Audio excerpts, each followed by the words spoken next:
My bookshelves are so disorganized, must recatalog soon, but there's no time because Pizza starts in 6 days. Good morning, Hank, it's Tuesday. Let's talk about books, specifically some great books you probably haven't read, beginning with some fiction. Want to spend some peaceful hours enjoying a great mystery series? Crash Course co-founder Stan Muller introduced me to Anne Swinfen's novels. This book, The Bookseller's Tale, is the first in my favorite series. It's set in Oxford in 1353, and the world of medieval bookmaking is just such a great backdrop. If you want to belly laugh and be truly astonished by linguistic acrobatics, I recommend Tough by Paul Beatty. Now, Beatty is more famous for his books The White Boy Shuffle and the Booker Award-winning The Sellout, but I first read this book 20 years ago, and I've been thinking about it ever since. A book that makes me both sob and feel hopeful, Jacqueline Woodson's Miracle Boys. This novel is ostensibly for kids 10 and up, and I know many kids who've loved it, but I am a 44-year-old person, and I also love it. It's about impoverishment and grief and surviving loss, but above all, it is about brothers. And Hank, as you know, I love a book about brotherhood, and this one might be my favorite. Okay, on to infectious disease, because that's where my brain always goes. I really love the book The Black Death by Rosemary Horrocks. It's a collection of first-person accounts of the 4-year period in which approximately half of all Europeans died of plague. Another disease book I love is Frank Snowden's Epidemics and Society. It helped me understand that infectious disease has,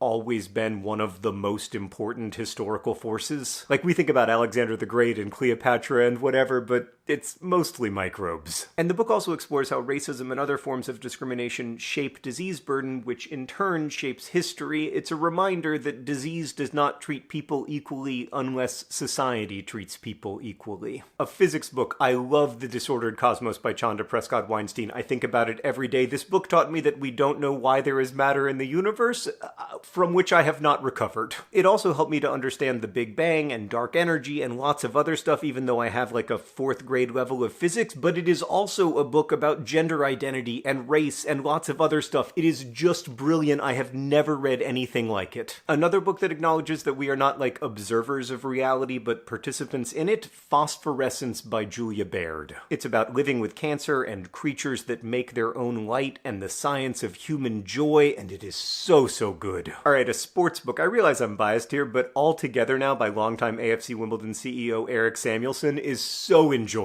I mean, it is the greatest underdog sports story of all time, told by one of the people who made it happen. Essays, I know Mary Oliver is famous for her poems, but I love her essays, especially the ones collected in Upstream. I dog-eared almost every page of this book, but one quote especially stuck with me. I read the way a person might swim to save his or her life. Speaking of that kind of reading, I love Pilgrim Bell, the new book of poems by Kaveh Akbar. He writes the kind of poems that get richer and more interesting the more time you spend with them, and in the last month I have read this book over and over, and it just keeps giving me new gifts. Lastly, you have probably not read this 1945 cookbook, How to Cook and Eat in Chinese by Buwei-Young Chow, a Chinese physician who emigrated to the United States in the 1920s. This book has been out of print for decades, but it is a wonderfully postmodern cookbook. One of the first sentences in it is, "I did not write this book." It is also hugely historically important. It introduced many Americans to Chinese cooking techniques and coined English language terms like stir-fry and pot stickers, and it is full of these pithy witticisms,